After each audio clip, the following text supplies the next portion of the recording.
kush për neve sot e ka bërë dhikrin e mëngjesit edhe të mbrëmjes. Këtë kjo që na si musliman ta lidhim zemrën tonë me Allahun subhanahu wa ta'ala. Dhe gjatë mëngjesit, gjatë ditës, pas ditën, mbrëmje, natën, para se me ranë në gjumë, madje edhe kur trishtohemi natën dhe shqetësohemi, e na del gjumi ta përmendim Allahun subhanahu wa ta'ala vazhdimisht. Sepse vetëm duke përmend Allahun dhul xhelal na qetësohet zemra, na qetësohet shpirti, na qetësohet mendja. Dhe kur të bëhemi për atyre që e përmendin Allahun shumë, atëherë edhe më nuk kemi nervoz si zakonisht. Edhe komunikimin me shoqërinë e kemi me një nivel më të lartë kulturës, më të qetë. Edhe debati që bëhet mes xhamatit bëhet më produktiv, më frikëdhënës. Nuk bëhet zënk, nuk bëhet inat, nuk bëhet hidhrim, nuk bëhet ofendim, nuk bëhet përçamje.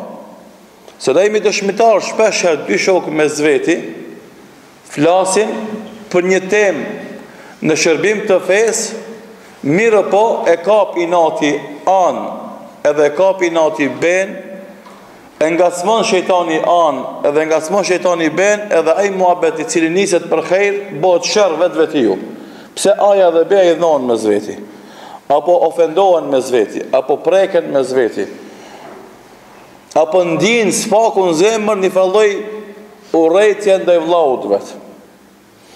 Pse ndodh kjo? Për shkak se na pak e përmendim Allahun subhanahu wa taala. Me konë se na i lidhim zemrat tonë me Allahun duke qetësohemi. Edhe ma qeti marim edhe reagimet, edhe provokimet, edhe vërrejtjet, edhe qortimet, se fundit jemi njerëz, na nuk kemi me laçe. Edhe na mujna me gabu, edhe ti munësh me gabu, e ketë na, të më thonë, jemi në atë rrethin ku mujna me gabu, duke shprej mendimin, duke analizu qëndrimin, duke reagu ndaj mendimit tjetër, do të ketë kjo, do të ka hapësirë për gabim, ande as kush prej neve nuk ka të drejtë me pretendu se është pronar i të vërtetës absolute, po flasim për detale, gjatë mendimeve po flasim për farze, flasim për akide që ato janë të vërtetë absolute të bazuara në argumentet fetare në Kur'an dhe sunet pejgamberit sallallahu alaihi wasallam. Andaj jo rastisht pejgamberi sallallahu alaihi wasallam në mënyrë shumë të qartë ka treguar dallimin e madh mes atij që përmend Allahun dhe atij që nuk e përmend. Mathalu alladhi yadhkuru rabbahu walladhi la yadhkuru rabbahu mathalu al-hayy wal-mayyit. Shembulli i atij që e përmend Zotin e vet edhe atij që nuk e përmend, është shembulli atij që është i gjallë edhe atij që është i vdekur. Sa është dallimi i madh mes gjallit dhe vdekur? Forca dush, pa kufi. Aq është dallimi i madh mes atij që përmend Allahun dhe atij që nuk e përmend. Kjo vlen për të gjithë. Andaj na dje pardjen saba ndërsën e hadithit, e përmendëm në hadith ku pejgamberi sallallahu alaihi wasallam i shqetësoi tejmase për një veprimi që e ka bërë Xhuxhi dhe Mexhuxhi, të cilën nuk e din njerëzit e thjesht, e ka informuar për të Allahu dhul xhelal Muhamedi sallallahu alaihi wasallam.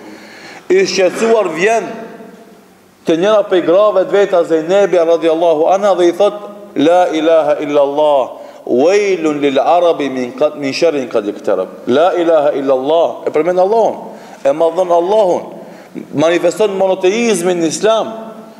Thot vaj për arabët nga e keqja që është afru. Sot Xhuxhi dhe Mexhuxhi kanë hap kaq vrim në atë pendën që ka vëndu Dhulkarneni, do thot alayhi salam ose rahimahullahu taala.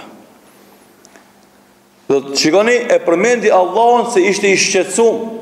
Edhe ulemat e hadithit kur e sqarojnë, thënë sepse përmendja e Allahut e qetëson besimtarin.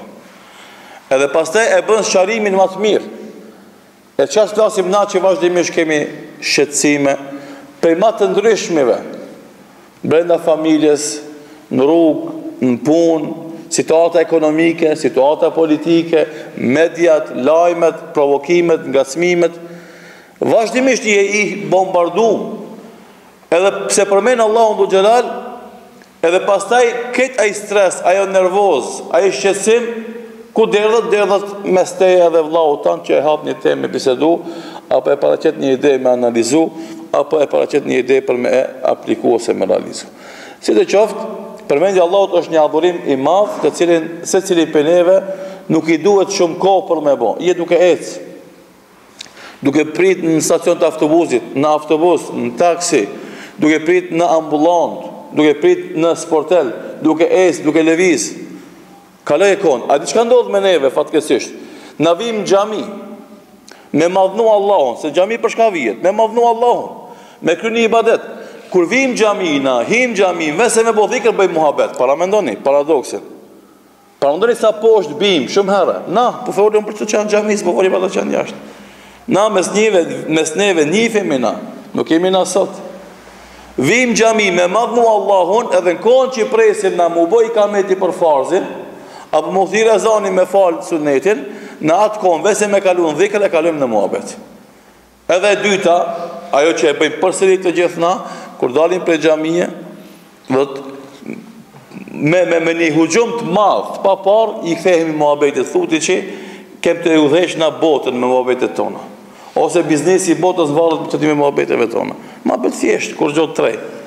Hala pa e përfundu dhikrin, hala pa e thonë domethënë astaghfirullahin si duhet, hala pa e i dhon pak mundësit ajo shija e namazit të mbetet në shpirtin tanë pak më gjatë, edhe ta shijosh pak më gjatë atë ibadet, sa të dalësh për xhamia më një herë i kthehesh muhabetit. Edhe pastaj vallahi po falem ja mos po ka ndikim. Po bëj, po shkoj në xhami, s'po ka, po shkoj në ders, nuk e ka se ti s'polen hapësir me depërtu ai nasihat, ajo këshill, ai ibadet, ai dhikr, ai madhrim Allah me depërtu në rojnë të zemrës tane, në rojnë të shpirtit tanë. E atëherë me depërtu mrena, e tash me fillu me e shiju domethënë në jetën tonë.